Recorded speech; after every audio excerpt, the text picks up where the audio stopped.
तेजस्वी यादव। दोस्तों, तेजस्वी यादव को कहीं न कहीं जनता और युवा अपना मुख्यमंत्री मान चुके हैं। यह इसलिए बोला मैंने कि जब एक सर्वे किया गया तो उस सर्वे में तेजस्वी यादव ने लोगों को 42% पसंद किया। वहीं लगभग 20 साल से मुख्यमंत्री नीतीश कुमार को दोस्तों 18% पसंद किया। या तीसरी पसंद की बात करें तो बिहार में जन स्वराज के अध्यक्ष प्रशांत किशोर 15% पाकर बिहार की जनता की मुख्यमंत्री पद के लिए तीसरी पसंद है। दोस्तों, प्रशांत किशोर ने राहुल गांधी की तर्ज पर बिहार के अंदर पैदल यात्रा निकालकर एक वोट बैंक अपना स्थापित तो किया है, मगर बिहार की राजनीति समझना अपने आप में एक बहुत बड़ी बात है। दोस्तों, बिहार का 57% व्यक्ति जो होता है वह अपने जाति के नेता को ही लगभग वोट देता है। वह अपने जाति के नेता को मुख्यमंत्री बनता हुआ देखना चाहता है। यह बिहार की राजनीति है। दोस्तों, इसी राजनीति को देखते हुए बिहार विधानसभा चुनाव का बिगुल बज चुका है। नवंबर दिसंबर में चुनाव होना लगभग तय है। दोस्तों नमस्कार, आदाब, सत श्री अकाल। मैं पंकज कुमार, चर्चा विद पंकज पर आज चर्चा करने वाले हैं बिहार विधानसभा चुनाव और जाति समीकरण किसका पलड़ा भारी है बिहार में, सभी सटीक विश्लेषण के साथ दोस्तों चलते हैं। बिहार विधानसभा चुनाव की यदि बात करें तो कांग्रेस ने दलित वोट बैंक पर सभी पार्टियों की नजर है, चाहे भारतीय जनता पार्टी हो, भारतीय जनता पार्टी गठबंधन की जेडीयू हो, जनता दल यूनाइटेड, उसके साथ साथ चाहे महागठबंधन की पार्टियां हों, वह कहीं ना कहीं या दलित वोट बैंक या महागठबंधन को 5-10% भी मिलता है तो बिहार में गठबंधन की सरकार बनने से कोई नहीं रोक सकता है। वहीं यदि बात करें, कांग्रेस ने दलित प्रदेश अध्यक्ष बनाकर अपने आप में दलित वोट बैंक का एक कार्ड खेल दिया।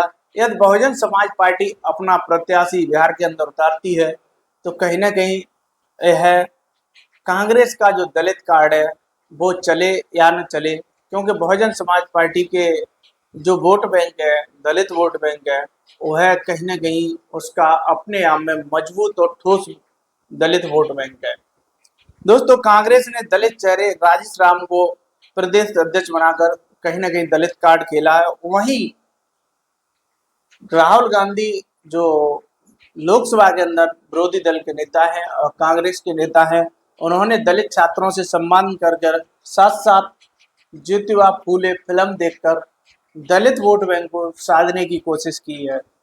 दोस्तों, वहीं तेजस्वी प्रसाद यादव ने बाप जो एक फॉर्मूला है, जिस तरह से समाजवादी पार्टी उत्तर प्रदेश के अंदर लोकसभा का चुनाव जीती थी, पिछड़ा, दलित, अल्पसंख्यक एंड अगड़ा पीडीए का फॉर्मूला देकर, वही फॉर्मूला तेजस्वी प्रसाद यादव बिहार के अंदर देते हैं। उस फॉर्मूला का नाम होता है बाप।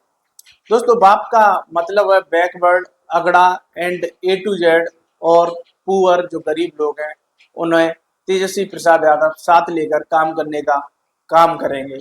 दोस्तों, छोटी पार्टियों से गठबंधन करके कहीं ना कहीं जो 4 से 5% वोट बैंक है वो है तेजस्वी प्रसाद यादव सोचते हैं कि वह कहीं ना कहीं हमसे जुड़ेगा और यही एनडीए अपने आप में सोचती है। बिहार चुनाव की यदि आंकड़ों की बात करें तो बिहार चुनाव के जो आंकड़े हैं, 2020 के चुनाव की बात करूं तो दोनों को लगभग वोट बराबर मिला था, एनडीए और महागठबंधन को। दोस्तों, एनडीए को लगभग 125 सीटें मिली थी 2020 के चुनाव में और वही महागठबंधन महज 110 सीट पर समेट गया। 15 सीट से तेजस्वी यादव सरकार से बाहर हो गए और एनडीए गठबंधन ने नीतीश कुमार को अपना मुख्यमंत्री बना दिया था।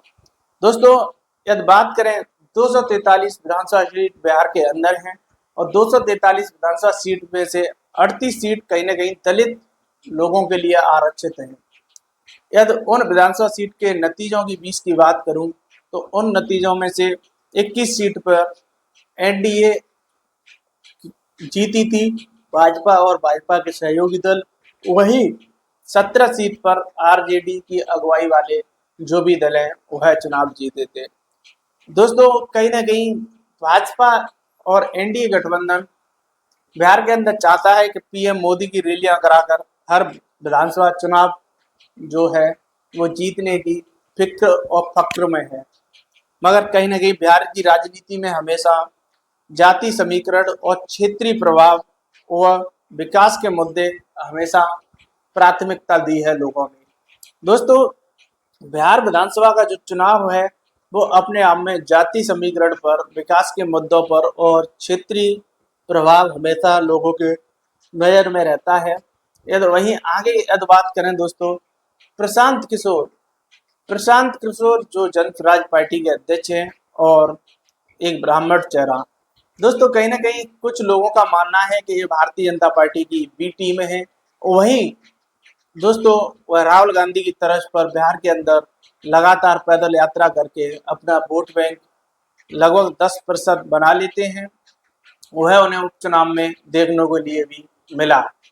दोस्तों यदि बिहार में ब्राह्मण चेहरा की बात करें तो ब्राह्मण चेहरा लगभग बिहार में जो आखिरी बार मुख्यमंत्री बने थे वो जगन्नाथ मिश्रा ब्राह्मण चेहरा थे जो बिहार के सीएम बने थे। दोस्तों वहीं बात करें बिहार के जाति समीकरण की तो बिहार में लगभग 32% जो वोट है यादव और मुस्लिम एम वाई समीकरण वह महागठबंधन का प्रबल समर्थक रहता है और महागठबंधन को समर्थन करता है। दोस्तों वहीं कुर्मी, कोरी और जो ऊंची जातियां हैं जे एनडीए की अपने आप में लगभग समर्थन करती हैं और एनडीए को अपना वोट देती हैं।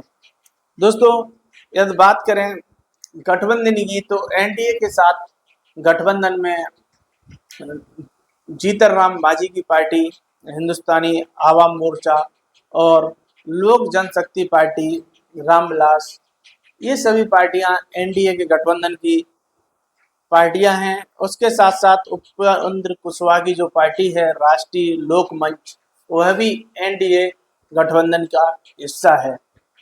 दोस्तों यदि बात करें महागठबंधन की तो महागठबंधन का जो हिस्सा है वो कांग्रेस के साथ साथ दोस्तों विकासशील इंसान पार्टी जो मुकेश सहनी की पार्टी है ये भी महागठबंधन का हिस्सा है। अन्य पार्टियां यदि बिहार के अंदर सबसे ज्यादा प्रभाव है तो 3 पार्टियों का प्रभाव माना जाता है दोस्तों, आरजेडी और जेडीयू और बीजेपी। मगर प्रभाव की बात करें तो कांग्रेस का भी प्रभाव बिहार के अंदर अपने आप में एक अच्छा खासा है क्योंकि महागठबंधन में 2020 के चुनाव में लगभग 19 सीटों पर कांग्रेस के प्रत्याशी ने विजय हासिल की थी। वहीं दोस्तों आरजेडी के साथ साथ कहीं ना कहीं और भी पार्टियां हैं। वह पार्टी आरजेडी के विकासशील इंसान पार्टी के साथ साथ वामपंथी दल, ये सब कहीं ना कहीं तेजस्वी प्रसाद यादव को अपना मुख्यमंत्री का चेहरा घोषित कर चुके हैं और यह मुख्यमंत्री पद के लिए ये सभी पार्टियां महागठबंधन के साथ मिलकर तेजस्वी प्रसाद यादव को चुनाव लड़ा रही हैं। दोस्तों बिहार में तेजस्वी प्रसाद यादव लगातार जो जनता का हजूम देखने के लिए मिल रहा है, युवाओं का रोजगार के प्रति जो जुनून देखने के लिए मिल रहा है क्योंकि तेजस्वी यादव के जो मुद्दे हैं वो रोजगार, महंगाई के खिलाफ कहीं ना कहीं तेजस्वी यादव ने 2020 में भी एक अच्छा प्रदर्शन करने का काम किया था। उनके 2-3 मुद्दे ही 2020 में एनडीए गठबंधन पर भारी पड़े थे, एक बेरोजगारी का और महंगाई का। ये मुद्दे एनडीए को अपने आप में 20 में भी एक बराबर का जो वोट बैंक का समीकरण देखने के लिए मिला था। इस बार भी तेजस्वी यादव रोजगार और महंगाई इन मुद्दों के साथ विधानसभा का चुनाव लड़ रहे हैं।